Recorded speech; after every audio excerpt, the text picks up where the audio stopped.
Hi, good afternoon. Can you hear me well? Yeah, thanks. So, how you feel? More motivated after all those lectures, or you feel like me, like Jon Snow? No, nothing. I just realized I know nothing after a bunch of sections I just have been. So, let's go forward. I have like 60 slides, so I need to go fast. I came from Sofia, the capital of Bulgaria. We are based there. This is our office. Three things describe the company. In general, self-sustaining from day one, never took investment. We are really flexible and independent, of course. This is our team, 180 people so far. 70% of them are developers, so we can say that we have the biggest R&D department in the region. So this is our company timeline. A lot of things happen. We started in 2050. I'll just go really quick on this. And of course, you can take photos, or you can ask me to send you the whole deck at the end of the session. So this is the thing I'm going to talk about. Everything started in 2011 when we actually tripled the revenue. The key moment here is that we managed to triple the revenue with the same amount of user database. Of course, this is the awards that came after this. Deloitte put us on the map in Central Europe. Rising Star Award for 498%. It was the 4th place in 2014. And in 2050, we were racing in the global standings in Central Europe, so we took 14th place with the revenue growth of 592%. What you do with such a free cash in your hands, and when you wanted to grow, our approach was to build another company, which is a game academy for developers. We teach more than 200, we teach thousands. We managed to graduate more than 200,000 people graduated the academy per year. And of course, we opened outsourcing services because we became popular after having the school. And of course, those kids were unable to start working on Imperia Online games from day one. So we started with outsourcing project just to increase their potential. So this is our portfolio, just for the look. This is our recent title we released. It's a game that we did for Viber. It's a core MMO strategy game, but because they wanted to fit to their audience, we make it casual with those cartoon look. This is our flagship, Imperia Online. Everything in the company is built around this title. It's a cross-platform MMO, more than 20 million registered people, and we are expert on integration, so we are more than 30 social platforms, Facebook, even Steam, and some other unpopular platforms like countries in Iran and so on. As I mentioned, Iran, we love diversity. In Bulgaria, it's really easy to find people working in-house in your office that actually are native speakers. You may know the customer support of Supercell is run by Telus, and they are based in our building. So a lot of native-speaking guys can be found in Bulgaria. So the game is translated in 30 languages, including some really non-popular in the region. This is how the game looks like in Europe, if you never saw the game. This is what we did for Russia. It's looking like that 9 months of the year. Probably if we launch in Finland, the game would look like this as well. It's too cold here. And this is how the game looks like in MENA. Oops. never mind. This is how the game looks like. Really hard cauterization, but we did it. So the best thing that we do, and the things that I'm going to have to talk today, is and try to make you to think irrationally. This is the guy that helped us a lot, Dan Ariely. Never met him in person. Duke University professor of psychology. A really popular book. If you don't heard about him or the book, I'm asking you to download it now.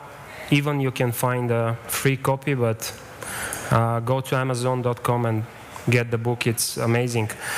So we took small things from the theory of this book. And the theory is that humans are not perfect. We are not perfect. Actually, we do a lot of mistakes. And how to show those mistakes, that we made better than the optical illusion. So I will show something. Here is a question for you. What colors are the two blocks A and B? I guess you all know those optical illusions. If I ask you again, you will go for the answer that A and B are the same. But if we look the whole picture again, you will see that you will say freely that A is dark and B is light, and I can bet everything on this as well. If we do it the same, if we remove the things that are distracting our mind, you can see that they are absolutely identical. You can take the presentation later and check from yourself that they are absolutely identical, but no need, I guess this is a well-known optical illusion. The idea here is not to show you that you're not perfect. The idea here is to show you that you didn't learn anything. No matter how much you switch between two states with the distraction or only the blocks, there is no possible way to unsee this illusion. This is because your brain is constantly fooling you in one predictable way.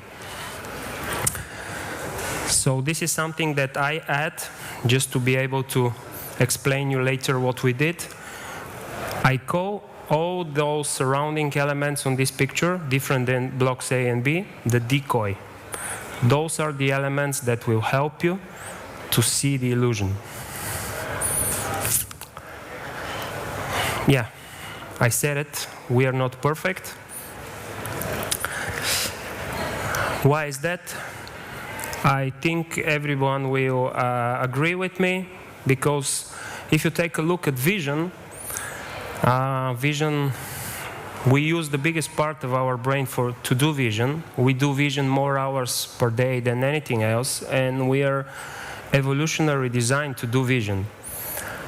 So if we do mistakes in vision, why are you so sure that you are capable of making financial decisions or something that you are not evolutionary designed to do? This is not my words, this is the words directly I took from the book.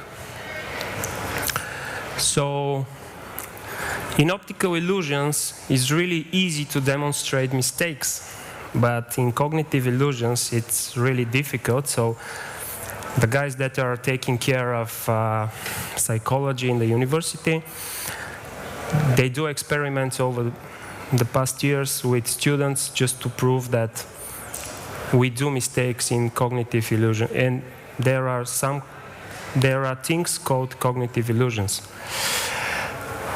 Imagine if you receive an offer from me to go to a weekend in Rome, all inclusive, everything paid, transportation, food, everything, or you receive an offer to go to Paris, again, weekend in Paris, all inclusive, everything paid, transportation, tickets for the theaters, everything. So it's a really hard decision to make. It's really hard. Maybe half of the people will choose Italy because love pasta, half of the people will choose Paris. I don't know why.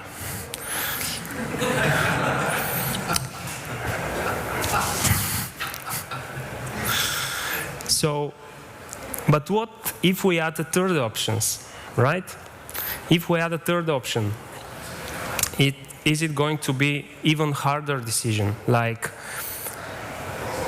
whatever option you choose, like weekend in Rome, weekend in Paris, or having your car stolen. Of course, having your car stolen has nothing in common with the other options, so nobody will choose it and nothing will change. But imagine if we add a third option that is weekend in Rome without breakfast. So all-inclusive, everything paid, transportation, tickets, but without breakfast. So what do you think? What's going to happen? The thing is that human brain is designed to compare stuff.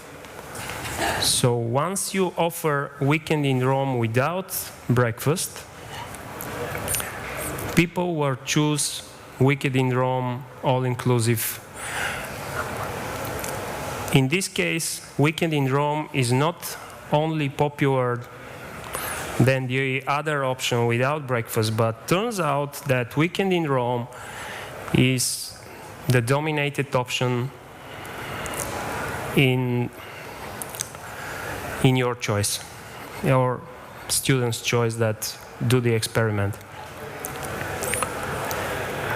So in this case, we can call that those middle option was the decoy that forced you to choose Rome instead of Paris.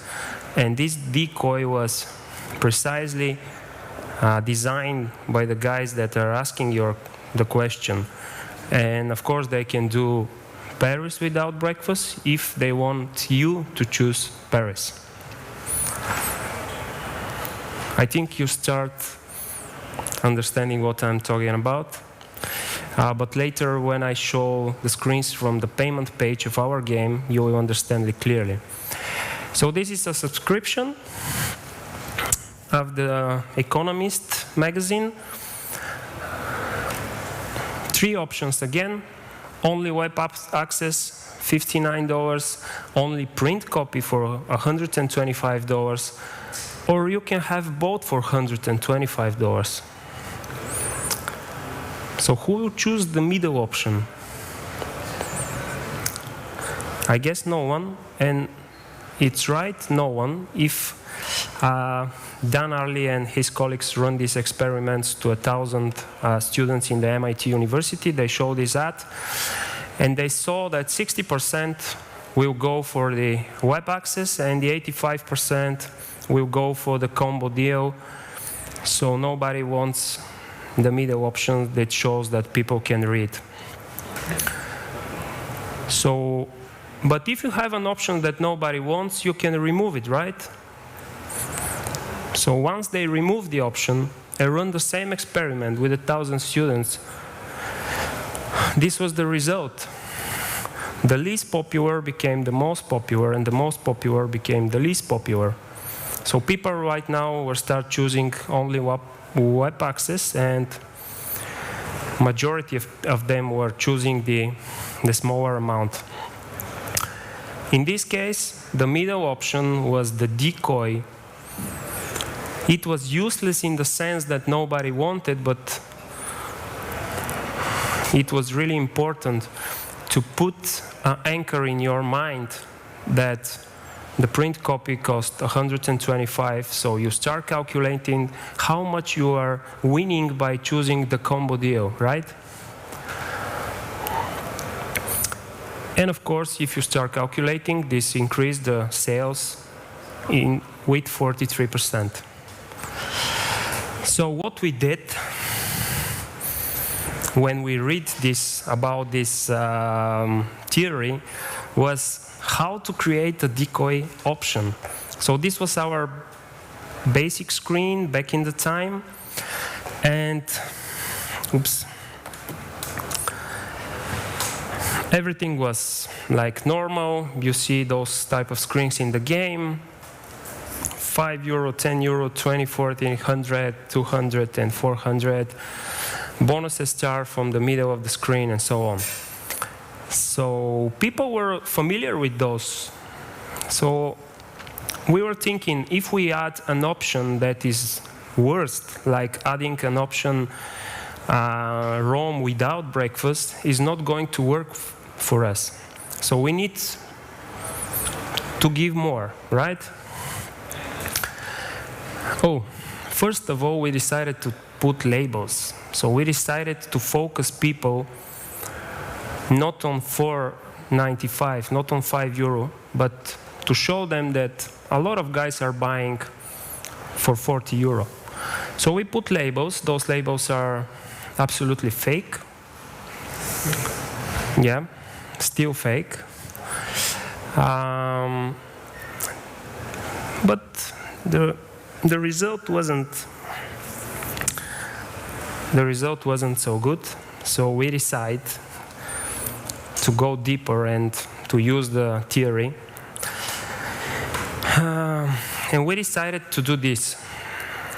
Take a look at the right side of the screen. We actually double everything. We doubled the offer, but we kept the amount of money we want the same. So for $199, you get 2 cascades of resources.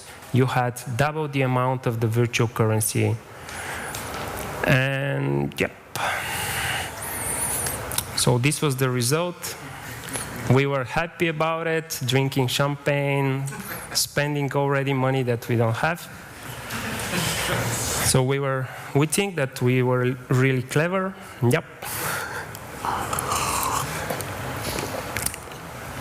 So the thing is that we were limited in space. Oops, I'm too slow. So we were limited in space, so that's why we removed the 400 option, and we start thinking, okay, we're losing money from this option. There was people that buy €400 option, and we get greedy and said, let's double the €400 option. So we double it. It looks like this. Remove the 40, keep the 100, 200, and double the €400 option. It wasn't so good actually, only 275%. This is because some of the credit card of people don't have so much money in their credit card. Some of the payment methods doesn't allow us to ask for more than €300 and so on and so on. So we weren't happy, but this wasn't our biggest problem. We did a huge inflation of the hard currency in the game. Imagine you are constantly selling on promotion. In long term, this is not working. After a month, the sales stop, people are getting back to their usual payment, and so on and so on. So they flooded the game with virtual currency. It was really bad. So we fixed it. We realized that the problem is that we gave double amount of the virtual currency. So we kept the same amount of virtual currency, only double the resources. So this was like our move, and it turns out it works really good. Not as the first time, but again 310% increase.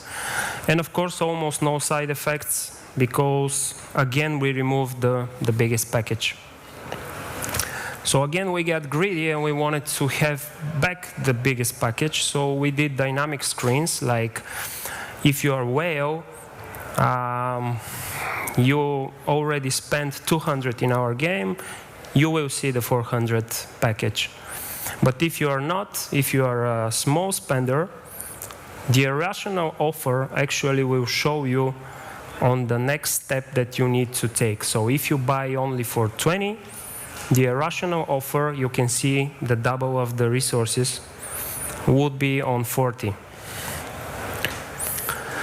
So yep, this was the increase of the revenue versus the base and almost no side effects. So by start thinking how to become even better, we take a look at the statistics and we realize that not 100% of the people are opening the payment screen, right? And we did something really interesting. All of the daily rewards that you collect are given on the payment screen. So whatever reward we gave in the game, no matter is a quest or just a gift from another player, you need to go to the payment screen to receive the gift. So right now, 100% of the players, because we have daily gifts, are looking at this screen, and this, of course, increases again the revenue.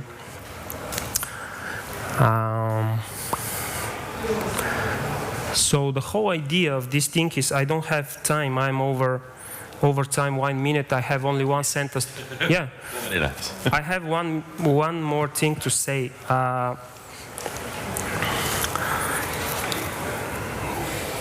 I have more things to say, but I have 2 ending screens, yeah. Our other speaker's running a bit late, so actually we've got a bit more time. Okay. Yeah, you're okay to carry on, because we've got another... the next speaker's running a little late. Great. So I wanted to tell you 2 things. Now, the first thing is that never stop optimizing those screens. As I can show you in my last 5 slides, we also need to optimize this screen. This is screenshots, not updated. They're old, so we are still changing the screen. And the other thing, a lot of companies do sales like first offer or flash sales. If you open the games like Plarium, Machine Zone, you enter the game and see they have 3 packages, 10 euro, 20 euro, 50 euro. So if you offer 10 euro, 50 euro, but not good awards, not good items, and 50 euro with great items, you will have more sales than if you offer 10, 20, 50. So the whole idea is to move people's attention from the left side to the right side. Because if you want to have different payment packages to be able to give the chance to the people that don't have money to buy something, sometimes you lose those who are ready to buy for 200 euro, and they will go to buy for 20 just to try it, and they will, if you like it, they will buy for 200.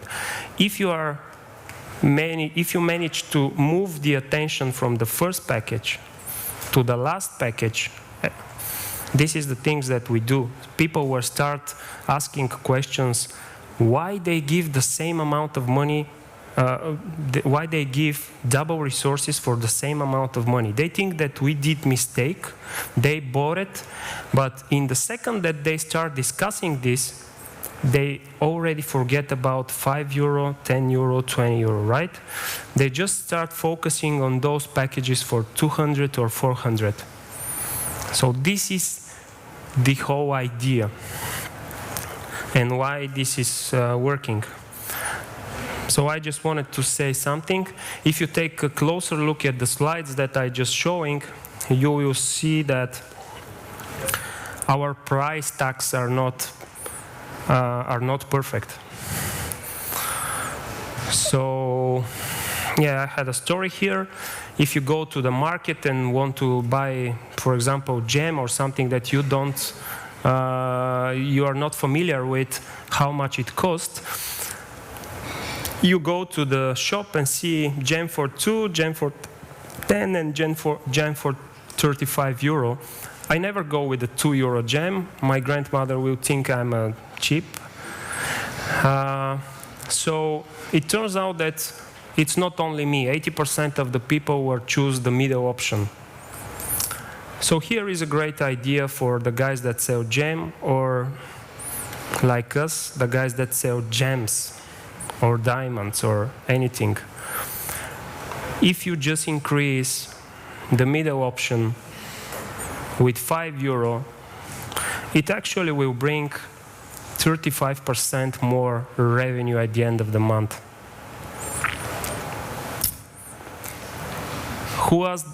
Yeah. I put those right here just to say that everyone has money in his hands, in his mind, and we used to work with money. So these are the best anchors for the price tags that we can use. Imperia Online, we still use €40 payment instead of 50. I don't know why, but it's a clear mistake. So if we change those 40 to 50, we will have huge increase in the revenue without losing any people that were willing to pay 40 but not 50. People are used to think as like 10, 20, 50, 100, 200. That's it. Thank you very much. That was awesome. This whole idea of irrational thinking is incredibly important. I mean, the example I love is the Hershey's Kiss versus Lindt chocolate. Have you heard that one? Yeah. So it's just, I'll go into that in a bit, but this idea of free or paid is a bigger decision than whether it's $20 or $30. Yeah. You know, people's willingness to pay. When I was running the mobile operator 3 in the UK, we went up in price from £5 for a full price game to £6, and we had more sales. Yeah, sure. And you have basically the same. It was basically the same. And in our case, it was because we were offering £6, then 6 weeks later reducing it to 3, and then 6 weeks later reducing it to 1, and then taking the game off the deck.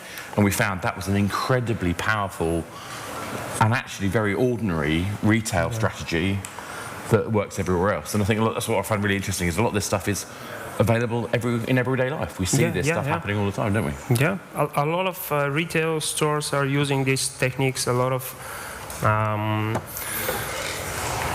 don't know, every kind of business is using it. Every kind of business, yeah.